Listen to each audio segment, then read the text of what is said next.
Selamat datang di webinar diskusi online bersama Pendeta Esra Soru. Dalam webinar ini, kita mengadakan diskusi dengan cara yang berbeda.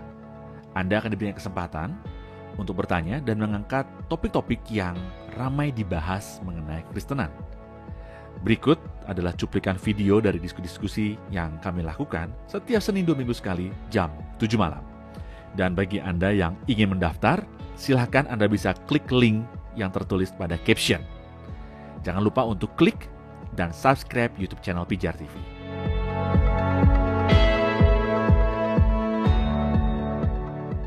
Dosa itu apakah kategorinya jadi ada dua ya Pak? Kalau misalkan kita baca di Perjanjian Lama kan ada dosa keturunan juga. Nah itu untuk penyelesaian yang dosa turunan ini gimana sih Pak? Karena kan misal setahu saya misal yang atas-atasnya yang salah nih, nurunnya tuh malah kena saya gitu. Tanpa saya tahu. Nah itu gimana? Gak bisa. Hanya yang berdosa saja yang Tuhan hukum. Tidak bisa nenek moyang kita yang berdosa lalu Tuhan hukum ke kita. Ada bawa Alkitab di situ? Iya. Coba buka Yeskiel.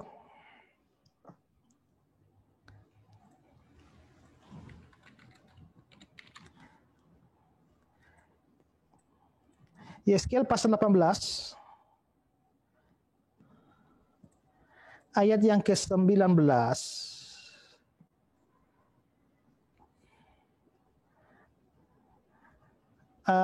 Yeskiel 18 mulai ayat 18 sampai ayat 20. Coba dibaca.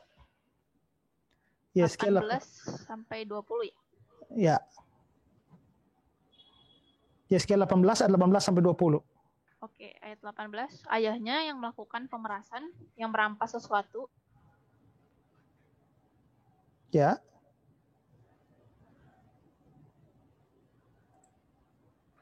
Dan melakukan hal-hal yang tidak turut menanggung kesalahan ayahnya. Karena anak itu melakukan keadilan dan kebenaran.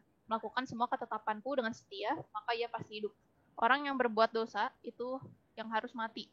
Anak tidak akan turut menanggung kesalahan ayahnya, dan ayah tidak akan turut menanggung kesalahan anaknya. Orang benar akan menerima berkat kebenarannya, dan kefasikan orang fasik akan tertanggung anak. Ya, orang berbuat dosa itu yang harus mati. Anak tidak turut menanggung kesalahan ayahnya, ayah tidak turut menanggung kesalahan anaknya.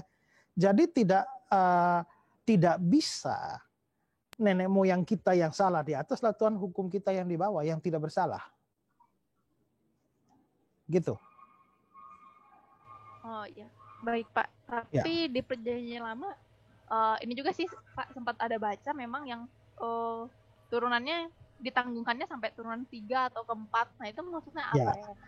Itu karena ada dua kemungkinan. Pertama adalah bahwa memang generasi yang paling atas melakukan dosa, tapi ternyata generasi yang di bawah itu juga melakukan dosa yang sama. Sebabnya Tuhan menghukum mereka dari sampai turunan 3 dan 4. Ya. Beberapa ayat menyatakan seperti itu. Terus yang kedua adalah juga kemungkinan kedua adalah yang dimaksudkan di situ adalah akibat dosa. Jadi bukan hukuman dosa. Nah, kalau hukuman dosa masing-masing harus tanggung sendiri, tapi akibat dosa itu bisa tertanggung pada generasi-generasi selanjutnya. Misalnya begini, bangsa Yehuda.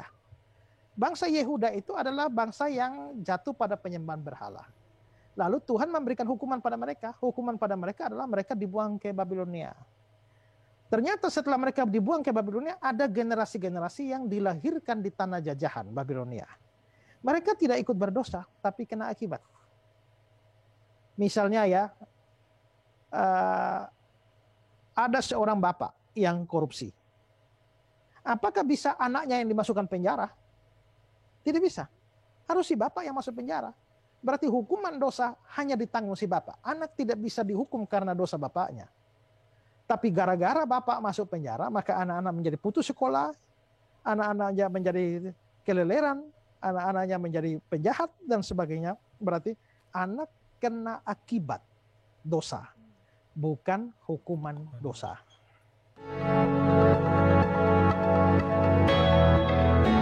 Terima kasih, saudara sudah menyaksikan cuplikan diskusi bersama Pendeta Esra Soru. Jangan lupa segera mendaftar dengan klik link pada caption sekarang juga. Informasi selengkapnya ada pada image di akhir video ini.